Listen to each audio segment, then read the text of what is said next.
রমজান আসার পূর্বেই রমজানের প্রস্তুতি এভাবে গ্রহণ করুন। নিজেকে নিজে রাতে নামাজ পড়াতে অভ্যস্ত করুন। ইন্টারনেট এবং সোশ্যাল মিডিয়ার ব্যবহার শুধুমাত্র জায়েজ, তাও যথাসম্ভব কমিয়ে দিন। ফরজ ও ওয়াজিব সমূহের আনুগত্য করার পাশাপাশি নফল ইবাদতের অভ্যাস করুন।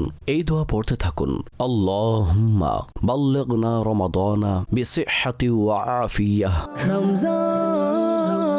রমজান মাসে নেক কাজ করার একটি পরিকল্পনা করুন। আমি এতবার কোরআনে পাক খতম করব, এত রাকাত নফল নামাজ পড়ব, এত সদকা ও খয়রাত করব। নফল রোজা রেখে এখন থেকে রোজা রাখার অভ্যাস করুন। কোরআনে পাকের কিছু সূরা মুখস্থ করে নিন। যদি হাফেজ হয়ে থাকেন তাহলে রিভাইজ শুরু করে দেন। সদকা ও খয়রাত করার অভ্যাস করুন, যেন রমজান মাসেও অনেক সদকা ও খয়রাত করতে পারেন।